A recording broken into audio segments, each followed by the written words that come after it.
Salut, salut. Alors, je fais une nouvelle vidéo. J'ai envie de parler aujourd'hui de ce qui se passe chez moi de temps en temps. Donc, en fait, ce qui se passe, c'est que j'ai de temps en temps des douleurs à la poitrine. Et ces douleurs à la poitrine sont quasiment handicapants, dans le sens où je ressens une difficulté à respirer et une difficulté même à me mettre debout.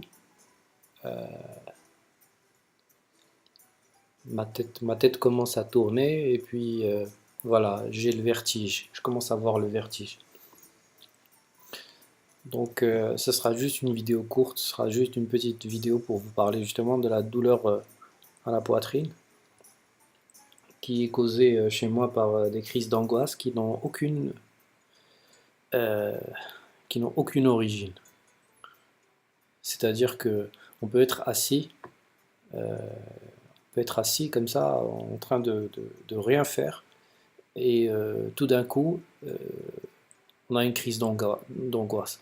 Donc il se peut que cette crise d'angoisse soit provoquée par quelque chose, par un élément extérieur, comme par exemple euh, je peux décider de en fait on peut me demander peut-être de sortir de la maison. Donc ceux qui me suivent, ils savent que en fait je n'arrive pas à sortir de chez moi.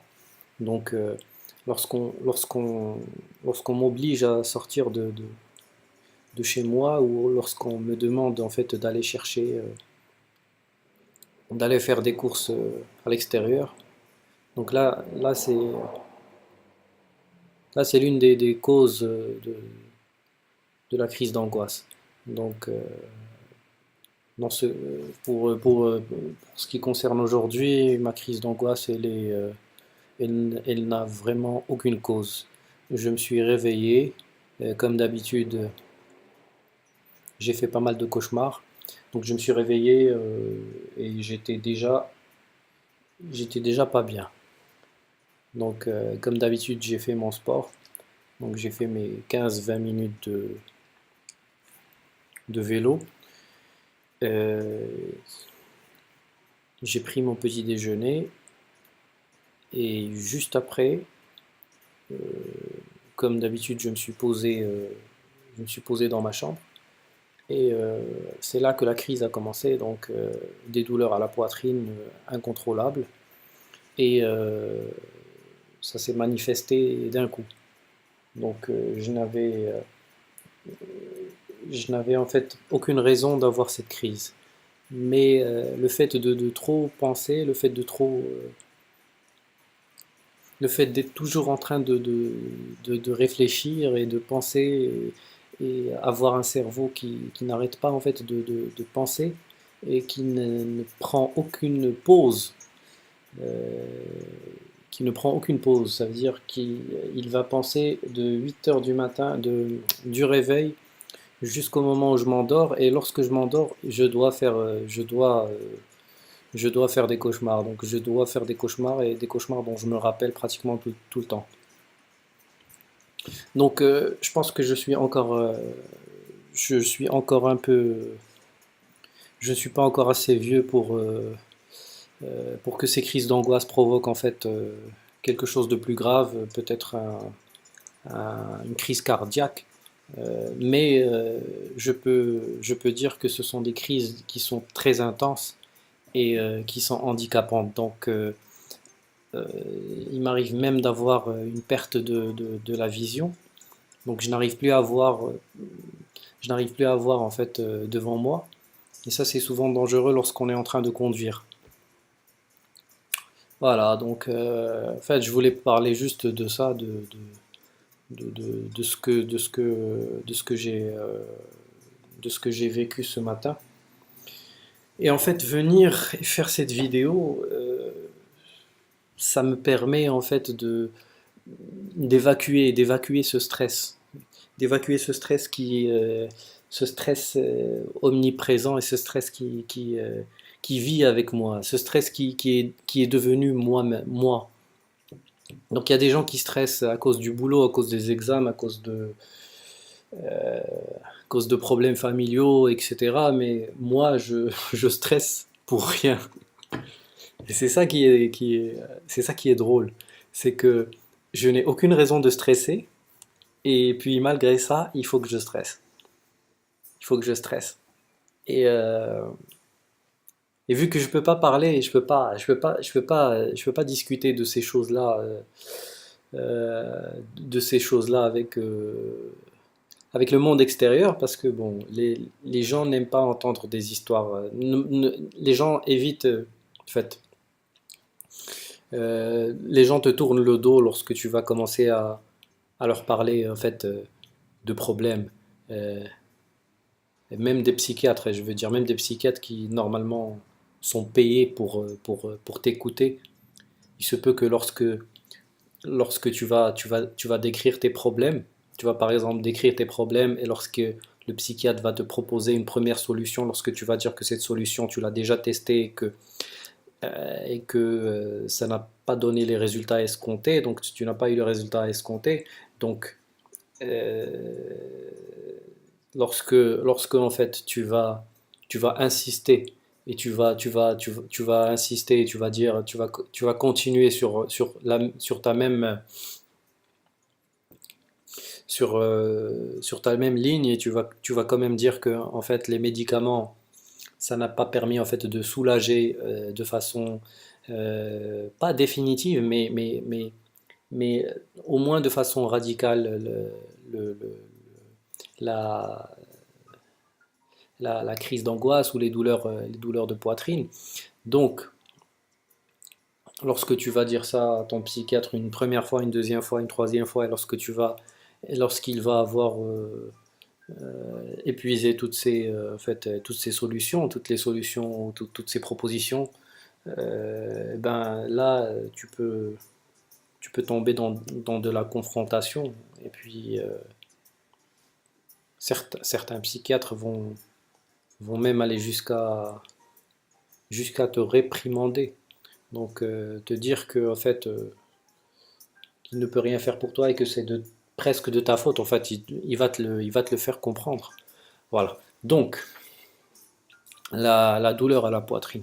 Donc, ce qui a écrit dans cet article, donc c'est à peu près ce que j'ai décrit maintenant. Donc, l'anxiété ou crise de panique, ça arrive. Donc, voilà, oui, ça arrive. Et ce que vous dites pas, c'est que ce n'est pas que ça arrive.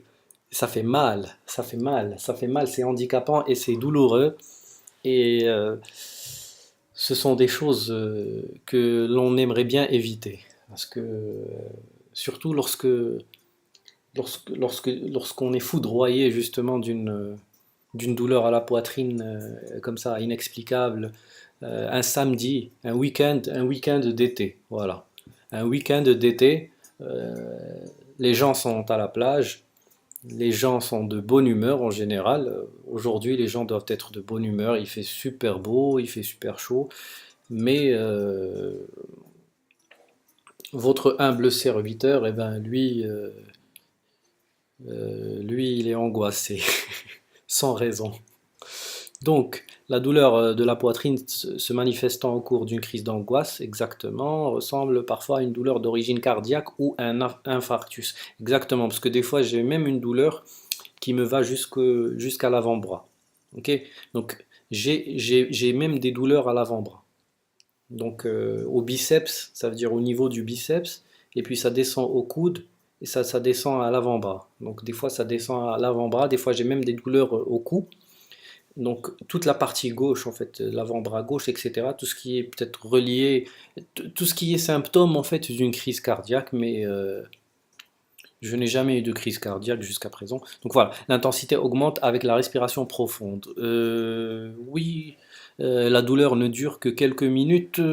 Quelques minutes. Moi, ce que je vais dire, c'est que elle dure quelques minutes, oui, mais elle revient en fait. Je ne sais pas est-ce que l'être humain ou la personne s'adapte à cette, en fait, à cette douleur à la poitrine et l'oublie. Donc après quelques minutes, on l'oublie ou on ne fait plus attention parce que je sais pas, parce que peut-être on va vaquer à nos occupations ou on est en train de faire autre chose. Mais ce qui se passe, c'est que elle revient. Donc chez moi, elle peut durer toute une journée. Ça veut dire qu'elle va durer peut-être une journée, peut-être 2 journées, peut-être même plusieurs jours. La douleur augmente lorsqu'on exerce une pression sur la poitrine. Moi, je ne fais pas ça, je n'exerce pas de pression sur ma poitrine. La douleur est oubliée par le patient lorsqu'on détourne exactement. C'est exactement ce que j'étais en train de dire. Voilà, c'est exactement ça. La douleur est oubliée par le patient lorsqu'on détourne son attention par la respiration. Non, ou des exercices de relaxation. Oui, peut-être.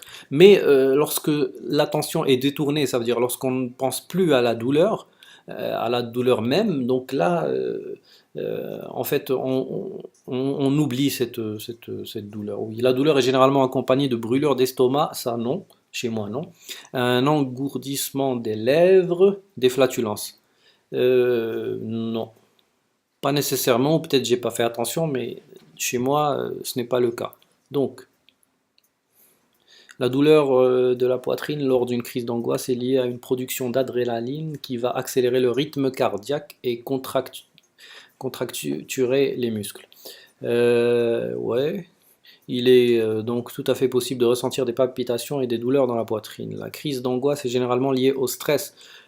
C'est ce que j'étais en train de dire. Donc chez moi, c'est pas lié au stress, c'est juste lié à mon état mental. C'est peut-être un stress qui est généré par la dépression. Peut-être que c'est la dépression qui génère ce stress, parce que la dépression, lorsque la dépression te rappelle chaque jour qu'en fait rien ne vaut rien et que la vie ne vaut rien et que rien ne vaut de vivre ou rien ne vaut même d'être là euh,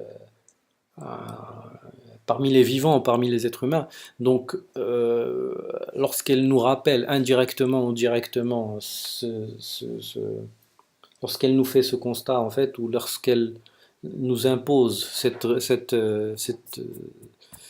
lorsqu'elle nous impose justement son avis, ou, parce que je ne sais pas si c'est une réalité, je ne sais pas est-ce que c'est vrai.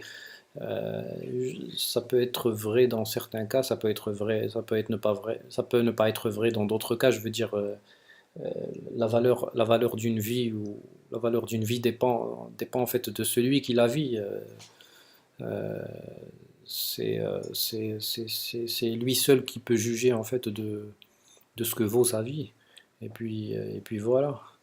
Donc la crise d'angoisse est généralement. Donc dans ce cas, détendez-vous, détectez vos facteurs de stress et luttez.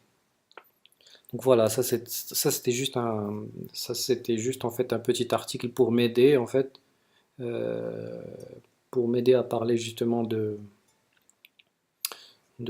fait, de ce qui m'est arrivé ce matin et cette journée. Donc je me suis dit, il vaut mieux faire une petite vidéo comme ça. Donc ça va permettre peut-être de relaxer un peu et puis d'oublier